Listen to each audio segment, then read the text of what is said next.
page turners, welcome back to the channel. I'm Matthew, the man with a hat who reads. And we're looking back at the month that was. This is the March 2025 wrap-up, Mystery March. March was a good month. We're going to dive on into all of that right away here. Let's start off, though, as we usually do, with some statistics. In March this year, we read 12 books, which was up from 9 last year, which... go figure how we had such a big jump this year, I'm not sure. And that brings the year-to-date total to 29, down about 6 from last year when we had 35 at the same point. That's to be expected because, like I said, we were planning to read a little less this year and write a little more. And concerning writing, we actually wrote a page and a half. So not really writing much either, but a page and a half is a page and a half more than I wrote in the last few months. So I'll call that a nice little win to start things off. But let's get into the thing you're actually here for, the books, what all I read in 2025 March. Starting with the carryover. The carryover. Charlie Human's Apocalypse Now. This book was a chore. I did not like this book at all. This was so strange. So I mean, I understand it is an urban fantasy, so there's going to be some strange stuff going on. That's a given with urban fantasy, and I like that. And there was parts of this I did like.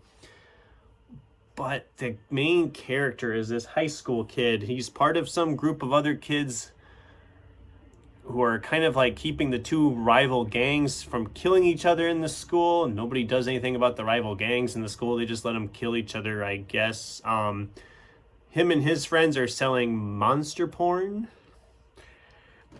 I don't quite get it either. And then he's like having these weird visions. And then he's being hypnotized that the stuff he is seeing happening isn't actually happening, but it is actually happening. He's being hypnotized like he's crazy, but he's not crazy. And to top it all off, there's no apocalypse. And by the time I was getting towards the end of this book, I was begging for an apocalypse to happen because I wanted these characters just to go away. There is a sequel. I'm not picking it up. This was a 2-star for me. It just did not work for me at all. And I'm sad because, like I said, I loved this cover. The cover is so cool. And the concepts were fun. It's just that it was such a mess. Just such a mess to read. Next up, we have Tim Dorsey's Florida Roadkill. I had never read any Tim Dorsey. I picked this up on the recommendation of Kat, the Ginger Bibliophile, and she has since kind of made the remarks that I don't apparently have no taste in humor because I didn't like Christopher Moore and I didn't really care for this either. I'm sorry, Kat. I know you like this guy. This book just... I don't find it funny when a guy purposely runs over a sea turtle in the interstate that he easily could have missed. I don't find that funny. And I don't find it funny that a dog gets its leg shot off. I don't find that funny. There was some funny moments, but the animal cruelty stuff, and that's the two I can think of off the top of my head, that just, I was like, no, this is terrible. So, Kat, if you haven't read this one, don't, because I know how you feel about when the dogs get killed by authors. I mean, this dog doesn't get killed, at least they didn't say he got killed, but getting his leg shot off, I think, should count as something you would not enjoy reading about. That was a 3-star, by the way. So I didn't hate it, but I didn't love it either. Elmore Leonard's La Brava. I haven't read any Elmore Leonard in a while. The last few I had read, I was not a huge fan of. This one I actually kind of enjoyed. It felt very much like... I mean, if Elmore Leonard was still alive, he would be writing novels for hard case crime at this point, because this felt very much like a hard case crime novel. Our main character is like a photographer now, but he'd fallen in love with this woman he saw on the movie screen 25 years prior, And now he's like trying to help her because somebody's after her.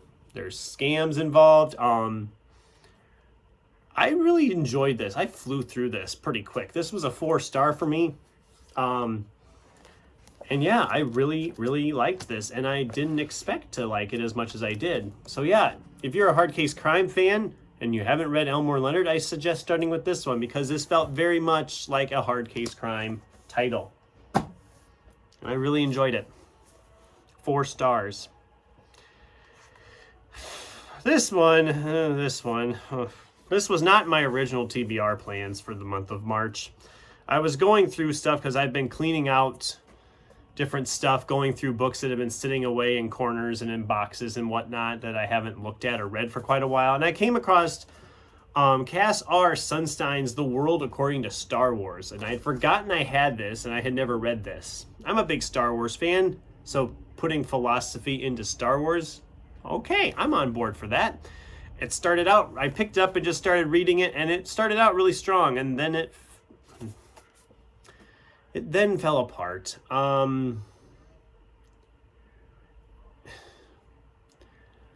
It's just, I don't know even how to describe what was wrong with this book.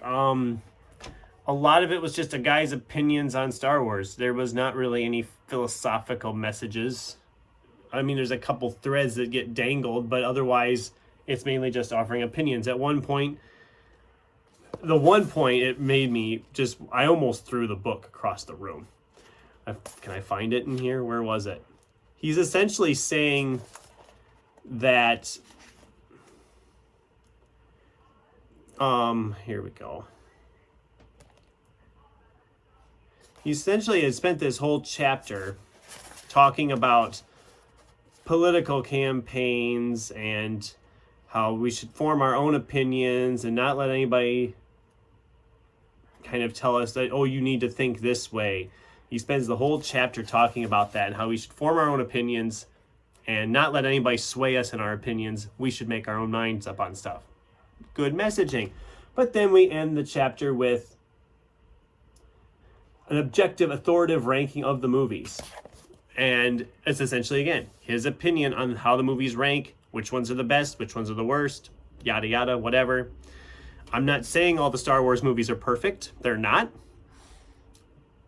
But to sit there and write this whole chapter telling about how we should make our own opinions on things and then say, oh yeah, this is the opinion, this is the right order. I almost pitched the book at that point across the room. Because I thought, you just got done saying we should make our own opinions, and then you're forcing your own opinions down our throats. And of course, this version was published before the very last Star Wars movie came out. So he's talking about all these great things that are going to happen in that movie that don't. And it cracks me up because the last Star Wars movie, Rise of Skywalker, is atrociously bad. There, I said it. Come at me in the comments, people. It was a big disappointment, a 2-star for me, because it started out so promising and then it just plummeted so fast. It is very short, though, and it was a gift from, I think, my sister, so I'm okay with it, whatever. Louis Bayard's The Pale Blue Eye. I did a previous review on this one, so I'm not going to go too much on this. This was a great historical period mystery. I really enjoyed it. It was 4 stars, kind of tying in some Edgar Allan Poe and some inspirations for him and this other detective character. The ending does feel like it kind of comes out of nowhere, the twist ending. I did a whole review about it, so like I said, it was a good book. I gave it 4 stars, but I don't see myself really picking it up again. Then we had an ebook that I seen the library had like 72 copies of this ebook available out of like 85 or something. Oh, I'll jump in on that. The Vacation by John Marrs. I will throw a picture over here. I've read a lot of John Marrs in the past. I really loved his novel The One, and I thought The Passengers and The Minders were both... Well, Passengers I thought was pretty good. The Minders I was kind of like, it's okay. And now we have The Vacation. Again, he kind of does this same thing with all of them. We focus on a bunch of different characters, switching point of view, chapter to chapter, and we're telling this story about them all kind of in this enclosed area. And I also love his stuff because they're very fast reads. A lot of these chapters are like 4 or 5 pages long at the max. They're very bingeable chapters because there's always a cliffhanger ending on the chapters, so you want to read on, but you're switching points of view, so you're constantly just wanting to read on. He's really great for that. I did give it 3 stars because as we got towards the end, it felt like we rushed things to wrap it up. And this was like a 500-page ebook, so the fact that we were rushing things after that many pages seemed kind of weird, but it was enjoyable. I gave it 3 stars. It's not my favorite John Marrs, but it's not my least favorite either. I do want to read more by him because I have liked what I've read by him for the most part. They're not perfect, but like I said, they're very fast, bingeable reads. So if you're looking for something fast, John Marrs is the way to go with any of the ones I mentioned because I've read those and can say on that. Otherwise, you're on your own. I don't know. Juno Black's Mirror Lake, Shady Hollow Mystery, the 3rd book in the Shady Hollow series. Obviously, if you've seen me talk about this series before, I love this series. This book was no different. This was 5 stars all the way across with yet another murder mystery happening in Shady Hollow.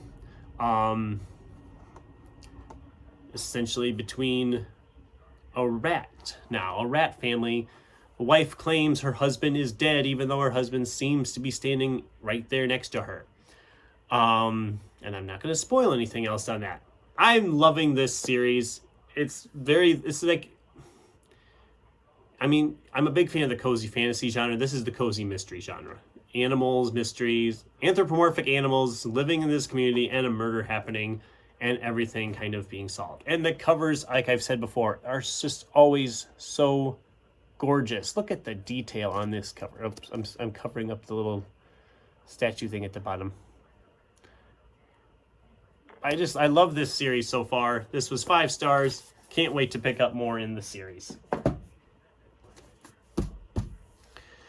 I did a review for this one too, so we're not going to go too much on this one. Wilkie Collins' The Moonstone. This is a classic mystery about a diamond that gets stolen after it's delivered and who stole the diamond and what happened to it. It is a bit long, but it really was probably the best classic I've read in quite some time. This was very easy to get into. It very much felt like a Charles Dickens story, so if you're a Dickens fan and haven't read Wilkie Collins, give him a shot. I really did enjoy this book. It was a 4-star for me because it did feel a little long,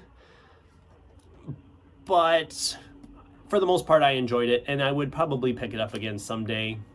And I am actually curious to find more by Wilkie Collins now. So, but not too curious right now. Like I said, I'm trying to kind of distance from the classics for a little while. There was this one and one other I had to read that I had in my physical TBR, and I might take a break, but we'll see. Who knows? When I go to the bookstores in a couple weeks, I'll probably change my tune, but we'll see, I guess. Richard Kadri's Aloha from Hell. This is the 3rd book in the Sandman Slim series. I've been rereading these books. The world continues to flesh itself out. The characters continue to flesh themselves out. I remember this book being pretty good, but I remember not liking it as much as the first 2. And as I'm rereading it, I remember that. It's because halfway through we kind of take our main character away from all the other supporting characters and dump him with a bunch of new characters. Which is great because you're expanding the world and the universe, but I like some of those other supporting characters, and then they're just gone for the duration of the rest of the book. But I am still enjoying my reread of this, so don't think I am complaining. I am enjoying my reread. This was 4 stars, same as it was previously when I read it. Continuing on with book 4 here in April, and really enjoying my revisit of that series. Paul Tremblay's The Little Sleep and No Sleep Till Wonderland. This is an omnibus edition of his 2 mystery novels with private investigator Mark Genovich. Something like that.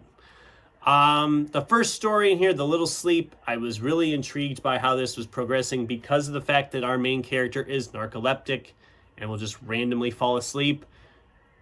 it'll really add kind of to the mystery because you're never sure what's going on. But if you're like me and you don't really care for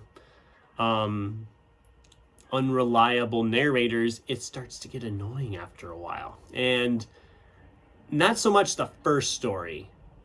I think the first story I was able to follow better. The second one I had more trouble. It was still good, but the mystery when it actually happened and was revealed, I was just like, okay, how did we get to that conclusion? And also the second one really upped the ante on the violence and the sex. Not that that's a problem. I mean, it is a mystery novel and I'm an adult, whatever. It doesn't bother me. It just felt like these were two different, it almost felt like two different authors writing it, actually. Because the first story just seemed so vanilla compared to the second one. As a whole, I gave them both together. They were like 3 stars individually, so overall it's 3 stars for the two. If you're a Paul Tremblay fan or a nice mystery noir fan, you'll probably enjoy this. This is not the worst I've read from Paul Tremblay. I've liked some of his stuff more than others. This is probably right in the middle. It was all right. It's a nice start for him. I did like the first story better than the second one, for what it's worth. I don't know if that really matters, but it wouldn't be Mystery March without Dick Francis, Decider. I had not read this one previously, or at least I didn't remember having read it previously.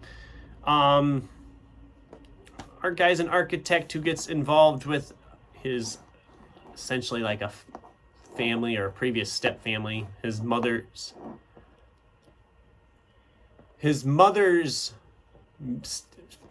ex-husband's family, I guess is how you describe it. And it is around horse racing, as Dick Francis's novels always are. This family is terrible. They are terrible, terrible people, every single one of them. So whenever they were on all together with him arguing and just the fighting going on, it was really great. It also made it a little bit harder to determine who the main antagonist was, who's actually responsible for everything that's going on. At least at first. When you start to actually get to know these characters, you start to figure out, okay, it's not this one, it's not this one, it's got to be this guy. And you kind of, it's got to be this one. You know, it narrows it down pretty easily. I did have it figured out before it got to the end, but at first I wasn't sure because, like I said, there was so many different characters that I thought, oh, it could be this one. I mean, one of the first ones we meet, one of them is actually nice to him. Like, okay, he's the guilty one. He has to be. He's being nice. Nope, that was not the case. Spoiler alert. I did enjoy it. It was a 3-star, typical Dick Francis for me. And we ended the month with Graham Moore's The Holdout. I actually got all the books from that TBR read in March. I was kind of impressed with myself. This one, the gal on the jury kind of convinced the whole jury that the guy they had on trial was not guilty of this crime, and they let him go, much to the anger of most of society. And now 10 years later, they're getting together for reunion specials, and one of the jurors has been murdered in her room, and thus the mystery begins with flashbacks to when the actual trial was happening. I liked this for the most part. The writing was really good. I liked how it was written. But the story felt very much inspired by 12 Angry Men. Like, a lot of inspiration from 12 Angry Men, just on how things were played out. I think it even mentions 12 Angry Men at one point in here. So I was like, okay, we've clearly been inspired by that. Overall, it was a 3-star for me. I enjoyed it for the most part, but it's not one I would see myself reading again.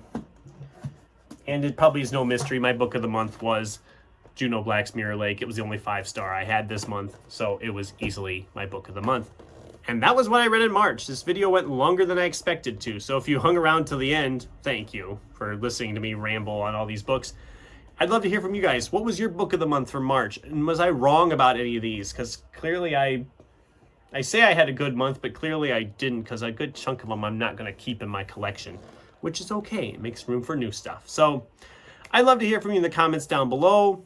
Thanks for watching, and until next time, keep turning pages.